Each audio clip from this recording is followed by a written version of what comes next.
Hey everyone, ready for another deep dive?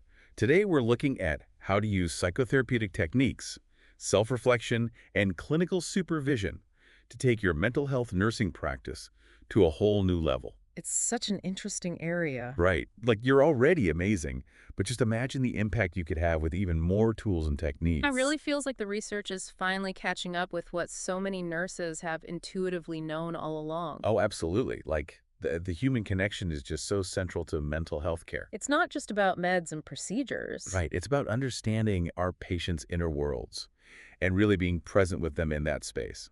Totally. And, there's a mountain of research on all of this. So much. But don't worry, we've sifted through it all, and we're bringing you the most valuable gems, the Yeah. stuff you can actually use day to day. The practical stuff. Exactly. And one thing that really jumped out at me was the power of using silence. Ooh, that's a good one. Yeah, Yeah. I know it sounds kind of counterintuitive, right? Yeah. But those well-placed pauses, they can actually encourage patients to open up, to process their thoughts. It's like giving them space to breathe. Exactly. Space to just be. And in that space, they might feel safer accessing deeper emotions or thoughts that wouldn't come up if they felt rushed or pressured. So powerful. Okay, Uh-huh. so let's break it down starting with the building blocks. Mhm. Psychotherapeutic skills and approaches. Love it. And first up, I bet you can guess, therapeutic communication.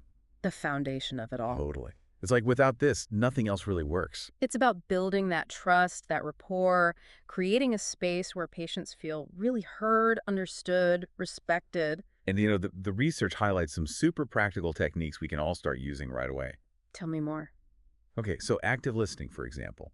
It's about more than just hearing the words. More and more. It's about tuning into their body language, tone of voice, those unspoken cues that can tell us so much about what's really going on for them. Because fascinating, isn't it? Oh, totally. Active listening isn't passive at all. You're actively reflecting back what you're hearing, asking clarifying questions, expressing empathy. Showing them, hey, I'm right here with you. I get it. Exactly. And that can be so powerful for a patient who might be used to feeling dismissed or misunderstood.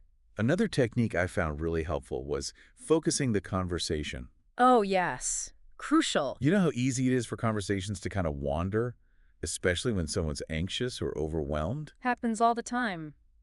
As nurses, we can gently steer the conversation back on track. Provide a bit of structure. Exactly. Helping them focus on what's really important and work through those key concerns more effectively. It's like you're holding a compass, helping them navigate their own journey. I love that analogy. So we've got those core communication skills down. Check. But then there's this whole other world of cognitive behavioral approaches. CBT.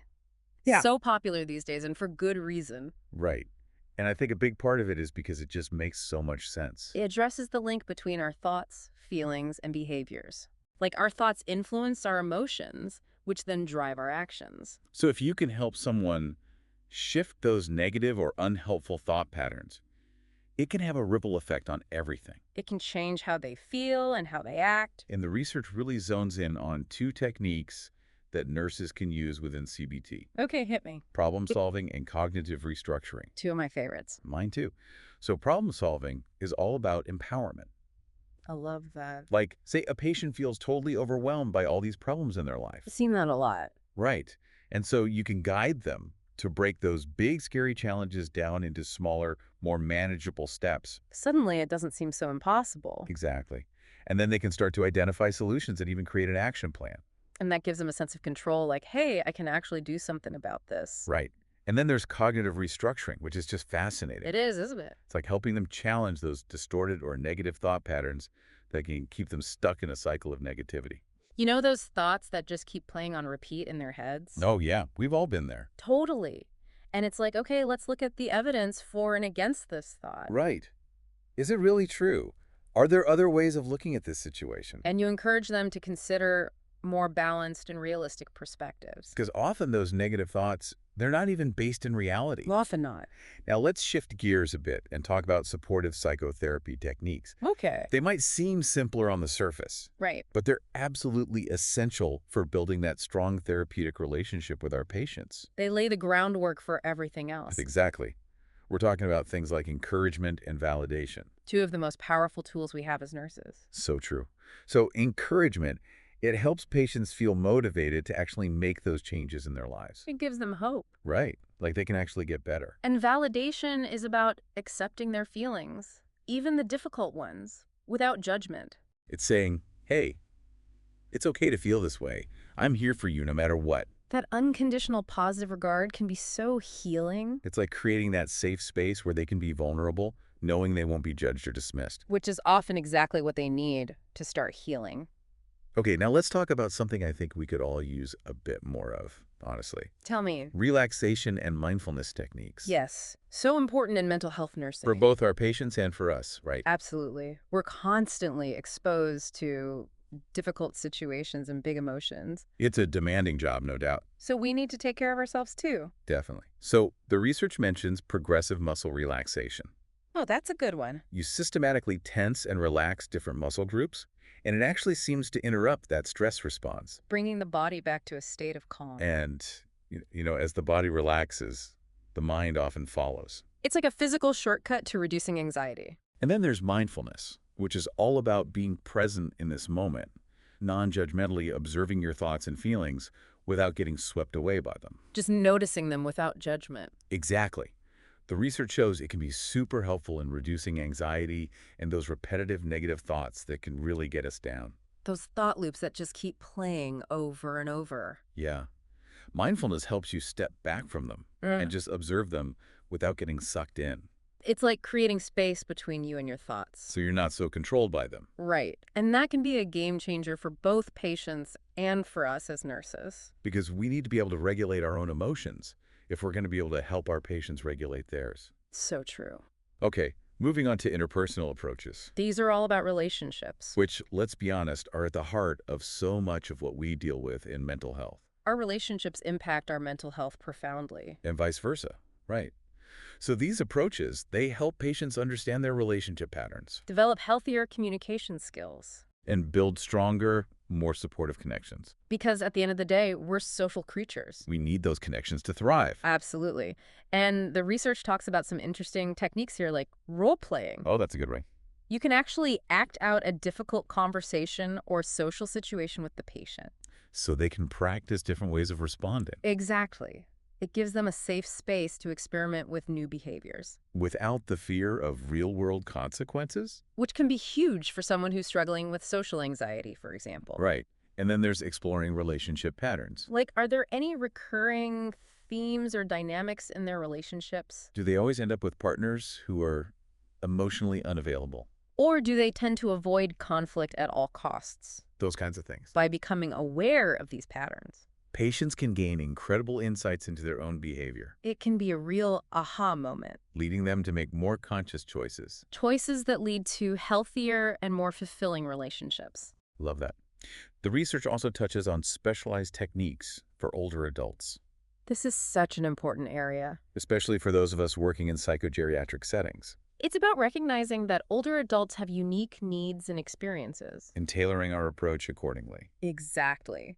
For example, reminiscence therapy encourages patients to recall and share their past experiences. And studies have shown this can actually boost mood and self-esteem in older adults with depression, It's like tapping into the richness of their life stories. which can be so therapeutic, And for patients with cognitive impairments, like dementia. yes, reality orientation techniques can help them stay grounded. Reducing confusion and anxiety, It's about gently reminding them of their surroundings. the date, their identity. These things can bring a sense of stability and calm. So we've covered this whole array of psychotherapeutic skills and approaches. We have so much good stuff. But now let's turn our attention to two other elements that can seriously enhance your mental health nursing practice: self-reflection and clinical supervision. Oh, these are game changers. They really are so often overlooked. But vital for professional growth, building resilience, and ethical practice. So let's start with reflective practice. Okay. What exactly is it, and how does it benefit both the nurse and the patient? At its core, it's about taking a step back from your experiences and really examining them thoughtfully. Like, what went well? What could have been better? And most importantly, what did I learn from this? It's about transforming those everyday interactions. Into opportunities for growth. Always learning, always striving to improve our practice. And the research shows this directly translates into better care for our patients. There was this one study about a nurse who had a real aha moment while reflecting on a challenging interaction with a patient. Oh, tell me about it. She realized that her own anxieties about the patient's condition were actually getting in the way of her providing effective care. That's so insightful. Right, like just by becoming aware of it. She could address it. And show up differently for the patient. And that's the power of self-reflection. It helps us identify our blind spots, our biases, those emotional triggers that can sometimes hijack our best intentions. And once we're aware of them, We can do something about it, we can choose to respond differently. and that can make all the difference for our patients. It really can. And it's not just about our clinical skills either. No. Reflective practice is a powerful tool for emotional support and stress relief, too. It's self-care. It is. Mhm. It gives us a safe space to process those intense emotions that inevitably come with working in mental health. We need that outlet. We really do. Otherwise, it all just builds up inside. Leads to burnout. Exactly. So, reflective practice helps us recognize when we're feeling overwhelmed and identify what we need to recharge. To fill our own cups so we can keep pouring for others. Okay, now let's move on to clinical supervision. This is another essential piece of the puzzle. It is. So, what exactly is it and how is it different from self-reflection? Clinical supervision provides a structured space for you to discuss your work with a more experienced professional. Like a mentor? Exactly. It's confidential and supportive, A safe space to unpack challenges, get feedback. and receive guidance on your practice. Sometimes it's seen as just another box to kick, Unfortunately, but it's so much more than that. it's about professional support, skill development, ethical guidance, reducing burnout, It's about having someone in your corner who gets it, who can validate your experiences. help you navigate those ethically tricky situations, It can be a lifesaver, especially when you're dealing with really challenging cases. or just feeling totally overwhelmed. Absolutely. And the research highlights this amazing story of a nurse who is struggling with a particularly complex patient.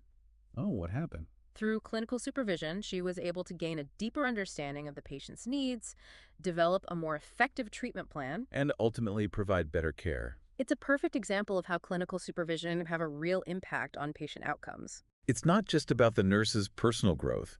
It's about creating a ripple effect that benefits everyone. Exactly. Everyone wins.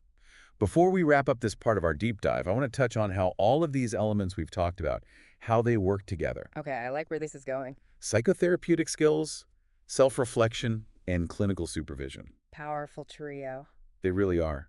How do they combine to create this amazing force for good in mental health nursing practice? It's like a three-legged stool. Oh, I like that. Each leg is essential for stability and balance. Okay, following. Psychotherapeutic skills give you the tools to connect with patients and facilitate change. The tools of the trade. Exactly. Self-reflection helps you become more aware of your own thoughts, feelings, and biases. So you can use those tools more effectively, Right. And clinical supervision provides external support and guidance. helping you refine your skills, address challenges, and stay on track. It's about approaching mental health nursing with this holistic mindset. Recognizing that our own well-being is inextricably linked to the quality of care we provide. We can't separate the two. So true. And that's a great place to pause for now. I'm ready for a cuppa. Me too. But we'll be back soon for part 2 of this deep dive. Can't wait. We'll delve even deeper into specific therapeutic models and approaches. The practical stuff. The stuff you can actually use in your everyday practice. See you soon. Stay tuned. All right, welcome back. In part 1, we explored all those fascinating techniques and approaches, but now let's get even more practical I like it. and dive into some specific therapeutic models that can really transform your mental health nursing practice. I'm excited to explore those. Me too. So the research mentions several models. Oh, there are quite a few. There are cognitive behavioral therapy, CBT, counseling, interpersonal therapy, IPT, psychodynamic therapy, and mindfulness-based therapies. A whole toolkit. It is. Like, each model offers this unique perspective and a really powerful set of tools. And they can be incredibly effective depending on the patient's needs. Right, it's not one size fits all. Definitely not. Each one has its strengths. So let's start with CBT. Okay. Seems to be one of the most prominent approaches these days, Definitely in the UK. especially in the NHS Talking Therapies program. It's got a lot of evidence behind it. It does. And it focuses on the link between our thoughts, feelings, and behaviors. That connection is key. Right. So how does that actually play out in practice? Well, imagine someone struggling with anxiety. Yeah. They might have those thoughts like, I can't cope with this, or something terrible is going to happen. Oh, yeah, those thought spirals, Exactly. And those thoughts, they trigger intense feelings of fear. which can then lead to avoidance behaviors And that just keeps them stuck. in that cycle of anxiety. Right. So as a nurse trained in CBT, What would you do? you'd guide the patient to identify and challenge those unhelpful thought patterns. Like a thought detective. I love that. Yeah. You could ask things like, what's the evidence for this thought? Or is there another way of looking at this situation? Help them see things from a different perspective. And once those negative thoughts are challenged, What happened? the feelings and behaviors often start to shift too. Because they're all linked. Exactly. CBT also equips patients with practical coping skills. Oh, for sure. Like those relaxation techniques we talked about. Problem-solving strategies. Gives them that toolkit for managing their mental health. That sense of empowerment is huge. It is. Okay, now what about counseling? Okay, so counseling is a bit different. How so? It's often less structured than CBT, Okay. and it focuses more on exploring feelings, building self-awareness. Fostering personal growth. It's more about facilitating the patient's own journey of self-discovery. So CBT is more problem-focused. You could say that. And counseling delves deeper into the emotional landscape. Exactly. It's a different approach, but both can be incredibly valuable. The research also mentions interpersonal therapy, or IPT. Oh, IPT is fascinating. What's the focus there? It looks at the link between mood disorders like depression and interpersonal difficulties Okay, so our relationships can really impact our mood. profoundly. Things like unresolved grief, interpersonal conflicts, role transitions, difficulties forming healthy relationships. So IPT helps patients understand how those things might be contributing to their depression. Exactly. And then we can start to address those issues, help them develop more effective communication skills, Build stronger relationships. which can then have a positive impact on their mood. It's all connected. It really is. Now, we've talked about CBT, counseling, and IPT. A good range. What about psychodynamic therapy? Have you heard much about that? I have, but it seems quite different from the others. It is. It goes deeper, you could say. In what way? Well, it explores those unconscious processes and past experiences that might be influencing the patient's current struggles. Okay, so things they might not even be consciously aware of. Exactly. Early childhood experiences, unresolved conflicts, defense mechanisms. So it's about bringing those things to light. In a way, yes. The goal is to help them gain insight into those patterns and develop healthier ways of coping. Sounds like it could be quite a journey. It can be, but a very powerful one. And lastly, we have mindfulness-based therapies, These are becoming really popular. especially for managing stress and anxiety. Mindfulness is everywhere these days. It is. So what's the basic idea behind mindfulness-based therapies? They teach individuals to pay attention to the present moment without judgment. Just noticing what's happening without getting carried away by it. Exactly. Cultivating awareness of your thoughts, feelings, and bodily sensations. Sounds simple, but I bet it's harder than it seems. It takes practice, but that non-reactive stance, it's a key element of mindfulness. So instead of trying to change our thoughts or feelings, we learn to observe them. Yes, and that can be incredibly freeing. It creates space between us and those thoughts and feelings. So we're not so overwhelmed by them. I can see how that would be so helpful for anxiety. Absolutely. And not just for patients, but for nurses too. We could all use a bit more mindfulness in our lives. Couldn't agree more. Now, we've covered quite a range of models here, We have. but is there one right approach? It seems like it would really depend on the individual patient. You're absolutely right. There's no magic bullet. Definitely not. The choice of model depends on the patient's needs, their preferences, the specific challenges they're facing. What works for one person might not work for another. Exactly. And sometimes we even integrate elements from different models. Create a more tailored approach. It's about being flexible and responsive to the unique needs of each person we work with. I like that. Now, alongside these traditional models, the research also mentions narrative approaches and formulation. Oh, those are interesting. They sound quite different. They are. Narrative therapy, for example, it views people as separate from their problems. Okay. And it focuses on how they construct their own narratives, their own stories about their lives. So instead of focusing on a diagnosis, you're exploring the meaning they attach to their experiences. Exactly. And helping them rewrite those stories in a more empowering way. I love that. So it's about reclaiming their agency. Giving them back control. And formulation, how does that fit in? Formulation in the narrative sense is about collaboratively creating meaning with the client. Okay, so it's not about imposing a diagnosis or explanation. No. It's about exploring their unique perspectives and experiences together. A joint effort. Exactly. And that collaborative process itself can be therapeutic. It helps them feel heard and understood, Validated. which can be so empowering. It really can. Now, before we move on, I want to touch on something that seems fundamental to all these approaches. Okay, what's that? The core conditions and interpersonal therapeutic skills Oh, these are essential. is the foundation. The bedrock of any good therapeutic relationship. So the research highlights empathy, congruence, and unconditional positive regard. The three core conditions, as described by Carl Rogers, They seem so important. they are. They're all about creating a space where clients feel truly seen, heard, and accepted without judgment, Like, no matter what. no matter what. And without these core conditions, any techniques or interventions we use are going to be much less effective. Because it's that human connection that really matters. It's at the heart of it all. The research also mentions other interpersonal skills, like active listening, reflection, and validation. Those are crucial too. We touched on these earlier, but how do they fit into this bigger picture? Well, active listening, it's about being fully present, truly listening to the client's story. With your whole being, Exactly. Reflection involves paraphrasing or summarizing what they've said making sure you've understood correctly, and encouraging them to explore those thoughts and feelings further. and validation, It's about acknowledging and accepting their experiences and emotions, even the difficult ones. especially the difficult ones. It's saying, it's okay to feel this way, you're not alone. These skills create that safe and supportive space That haven where they can be vulnerable. without fear of judgment. And that's when the real healing can begin. Now, along with these core conditions and skills, there's also this idea of therapeutic use of self. Oh, that's a fascinating one. It is. So what exactly does it mean? Well, it recognizes that the therapist, or in this case the nurse, isn't a blank slate. We bring our whole selves to the table. Exactly. Our personalities, our experiences, our way of being. And we can actually use those things therapeutically. Yes. It's about being mindful and intentional about how we use our own selves to enhance the relationship and promote positive change. So it's not just about applying techniques in a robotic way. No.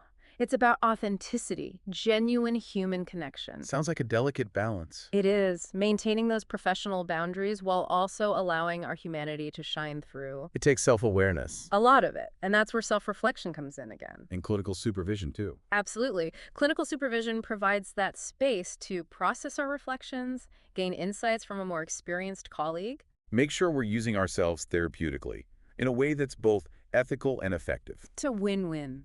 This whole exploration of therapeutic models has been so insightful. It's like a whole new world of possibilities has opened up. I agree. It's an exciting time to be working in mental health care with so many amazing approaches available to us. And we're back for the final part of our deep dive.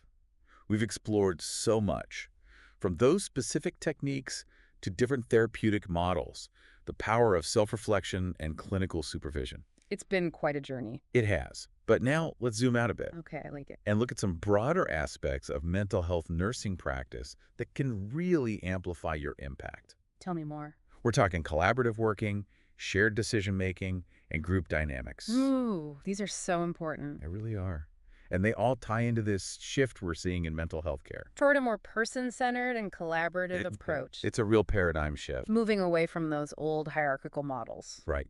So let's start with collaborative working. What does that actually look like in a mental health setting? Well, imagine a team of different healthcare professionals all working together seamlessly, Nurses, doctors, social workers, therapists, all focused on providing truly holistic care for the patient. everyone bringing their unique expertise to the table. Exactly. And recognizing that the best outcomes come from pooling our knowledge and skills.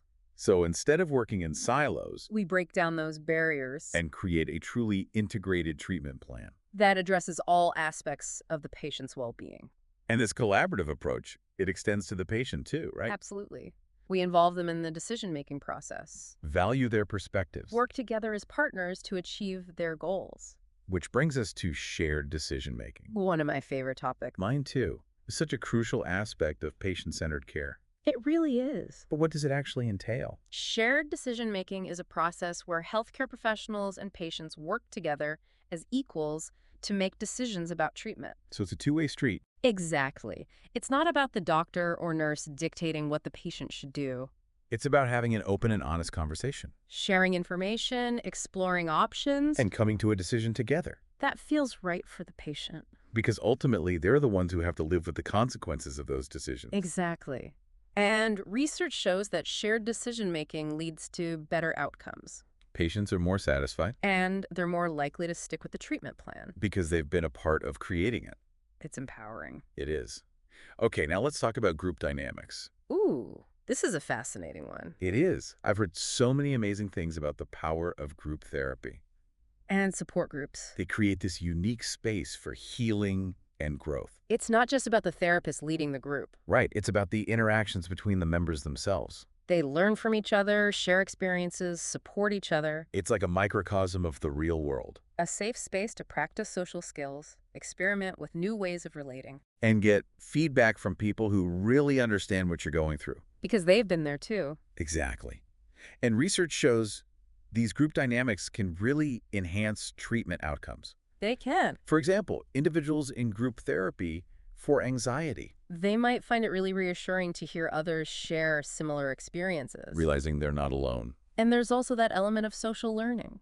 watching others cope with their challenges. Maybe even picking up some new strategies. Hey, like we're all in this together. That sense of community can be incredibly powerful. But group dynamics, they can also present challenges, right? Oh, for sure. Managing diverse personalities, maintaining that sense of cohesion within the group. It takes skill. It does. It's like conducting an orchestra, I love that analogy. making sure all the instruments are playing in harmony. And when those dynamics are harnessed effectively, Group therapy can be truly transformative. it can. So we've come full circle. We have. From individual skills to therapeutic models, self-reflection, supervision, collaborative working, shared decision-making, and group dynamics. All these pieces fit together. They do. To create this more holistic, person-centered, and ultimately more effective approach to mental health nursing practice. And it's all about remembering that mental health care is not just about treating symptoms or disorders. It's about empowering individuals, Fostering connections. supporting them to live fulfilling and meaningful lives. That's the heart of it all. And that's what makes this work so rewarding and inspiring. It really does. I want to thank you for joining us on this incredible journey. It's been a pleasure. And for all of you listening out there, keep learning, keep growing, and keep shining your light in the world of mental health care. You're making a difference every single day.